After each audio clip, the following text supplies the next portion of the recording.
PEGI 18.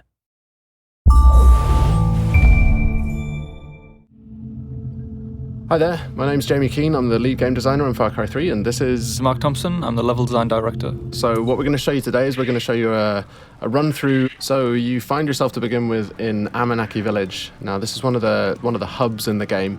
It's kind of a friendly area where you can rest, recuperate, you're going to feel a bit of the life of the world, but you're never under threat here. You can also do things like you can go to the store and buy new weapons and things like that, but it's basically your safe haven in the world. I was out hunting this morning, got lucky. So at this point, if you look at the mini-map, it doesn't have a lot of useful information on it. Actually, it's almost entirely useless, apart from the radio tower icon you can see there. Whenever you get to a new area of the world, the map will look like this. So the first thing you need to do is find the nearest radio tower, which is generally a visible landmark on the horizon. And then you need to head up there and take off the GPS scrambling device, which Vaas and his pirates have put there. So they're always going to be pretty much in high places in the world, areas that you're going to find easy to see. We wanted to make it a slightly different challenge to the rest of the gameplay. A lot of the gameplay in the world is combat oriented, whereas this we wanted to make much more of a kind of a jumping puzzle. This one's the first one that you come across in the world, so it's a really light challenge, but later on in the world it's going to become a little more tricky. We want to emphasize that feeling of vertigo, so you're going to have some pretty gnarly jumps to try and make. You're going to hear the wind kind of rattling through this thing. You're going to hear it creaking. So later on it becomes much more of a challenge. But for now, this is a pretty easy one. It's a fairly straightforward route straight up to the top. Yeah. But, I mean, the level designers did get a little bit mean with the later ones. More than a little bit, I'd say. Yeah. Some of them. But in a good way. It's a good job they don't do anything like put their names in the credits so everybody knows who they are. So you can't find people on the internet like that anymore. No. Alright, so you can see a bit of the size of the scale of the world. We're showing about 1/20th of the world in this demo, so you can just take a little bit of a look around and you can see the kind of the overall scope of the game as a whole. Everything you can see in the world you can get to at any time, and you can explore, and when you get there the world will reward you for doing so. It'll be fun. With these reveal sequences, we want to show you a little bit of the world, some sort of suggestions on areas where you can go to explore afterwards. If you take a look around in the horizon as well, you'll see these kind of black smokestacks. Now, these are the outposts that are scattered around the world. They're probably your best next step. So you can see the big red areas on the map. They dictate that the pirates control this part of the world. So when you move around the world, you might be ambushed, you might come across roadblocks as you're driving around. But what you can do is, if you head to the outpost, you can actually take it back and claim this part of the island as your own, well, as yours along with the rebels, the Rakyat. So gradually as you move through the world, you end up kind of cleaning the map. And taking it back for the locals, which in turn makes life easier for you as you move around. Right, so we spotted a couple of goats. So we're going to kill the goats with extreme prejudice. It was quite unfriendly, I thought.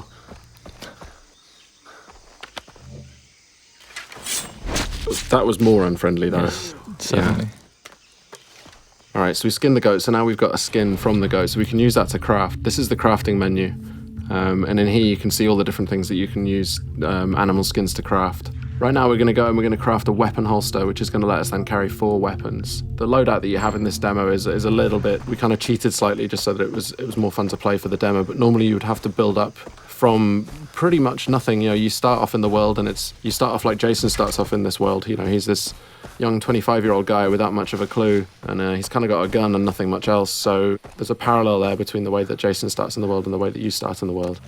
Again, the locals need the help of a plucky young hero. Jason hears the call of duty and sees an opportunity for a Medal of Honor, so he heads out into the battlefield to try and resolve the crisis in uncharted territory. And it's kind of the borderland between a serious... All right, so we're here at the outpost now. Now we've got the camera out, which is going to give us a kind of a bit of a chance to look around and spot some enemies, tag them so we can work out a better route, a better path. This is one of the things that wasn't part of Far Cry 2 really, but It was a cool feature in Far Cry 1 that we liked, so we brought it back. And these outposts as well, they're going to really change the feel of the world. If you take them out, then you control the area, and then the Rakyat are going to move in. It's no longer going to be enemy controlled, it's going to be friendly controlled, so it's much easier for you to move around in the world. But you've got to take it out first. And one of the things you want to avoid is getting these guys to set the alarm off. So you can approach it just all guns blazing, or you can charge in and well, not charge in fact, but take it a bit easier and try and do more of a stealth route. Spot the guys first, try not to get spotted. If they do spot you, they're going to run for an alarm, so you want to stop them setting that alarm off.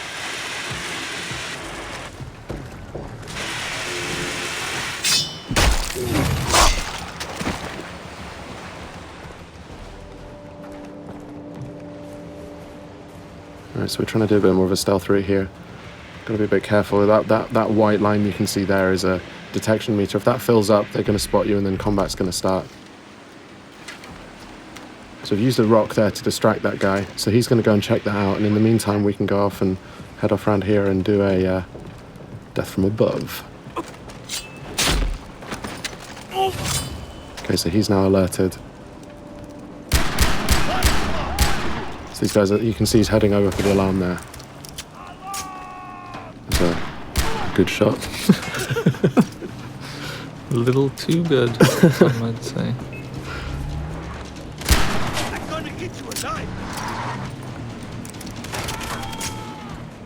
Alright, so it's all kicked off now because they can hear you. So this is the thing. I mean, once you do go weapons loud, the world reacts to it, and the world's going to come and find out and see what you're up to.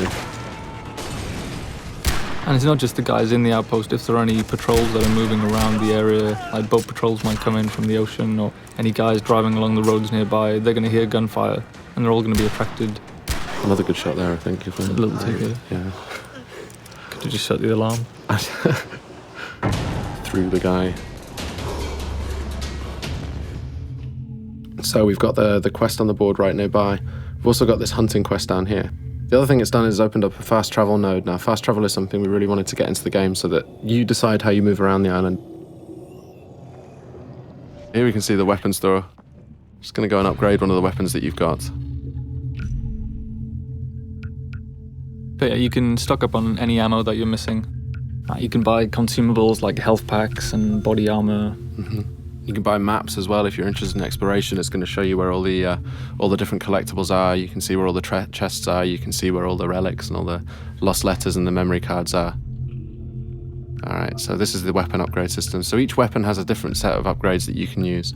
Really good idea if you want to play more stealthily is to find a weapon that has a sound suppressor like this MP5 here. And you can also paint it pretty colours. Devilishly red. Devilishly red. Yes.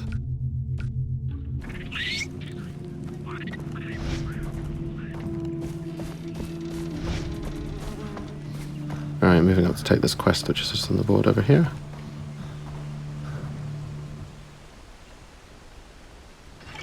Dennis said that the jungle would speak to me. So the villagers in Amanaki have had some problems with local bears. They've been killing them, I guess. That's the problem they've had with them. They've been dying by bear.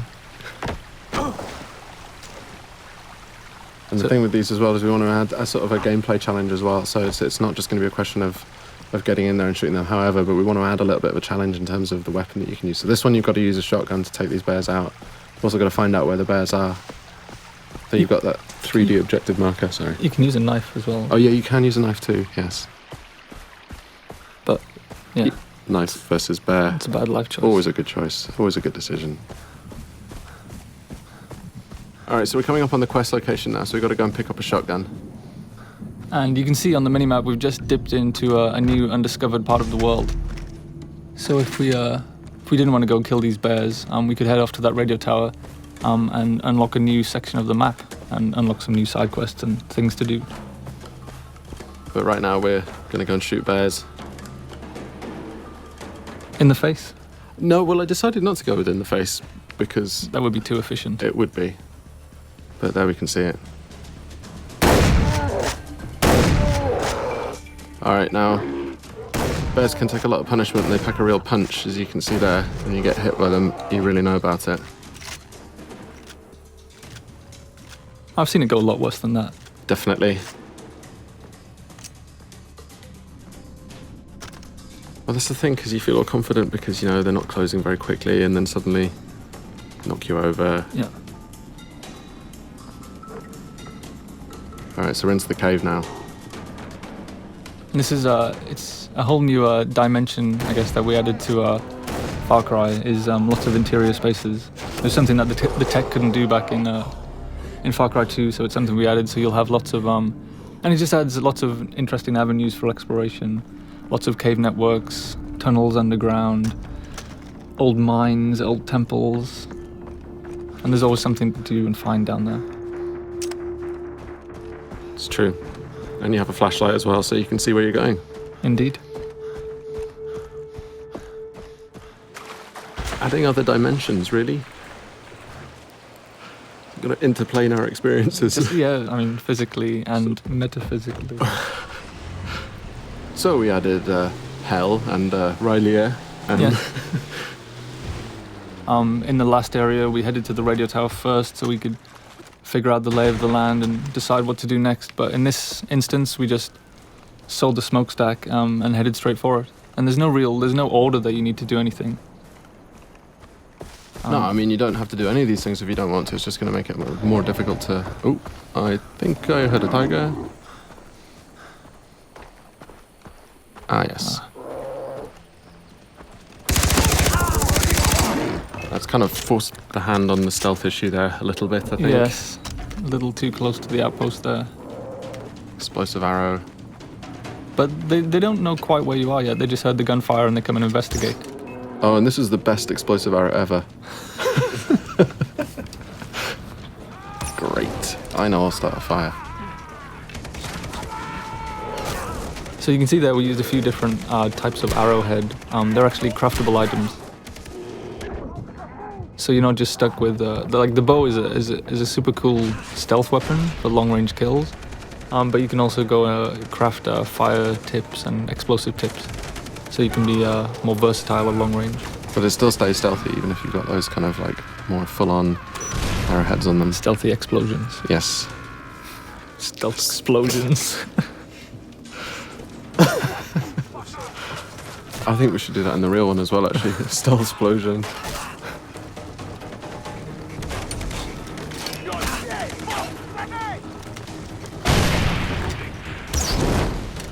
So yeah, this one, when the stealth thing went out the window, I think it was just all guns blazing. Oh, and the alarm's been triggered as well. Great. But you can see we've got, obviously the fire tech is back from Far Cry 2. I wanted to really make sure that we kept that one in. It's a really important part of the gameplay. You can really kind of corral people using fire. And the wildlife as well. And the wildlife too. Now you may have heard just on the VO there, they're letting you know which direction that they're coming in from, so you can kind of prepare. If you've got a little bit of time, you can see that countdown ticker, and you can kind of prepare for when these guys come in. That was a warm welcome. Yes. And there he goes, flying through the air. No fun was had there at all. No. No, I didn't enjoy that at all. I enjoyed the bit where you missed everyone with the arrow at the start. Really? Still? Seriously? Man. And that's the end of the walkthrough today. So thanks very much for listening in. Far Cry 3 is coming out on Xbox 360, PS3 and PC. Looking forward to seeing you guys out there.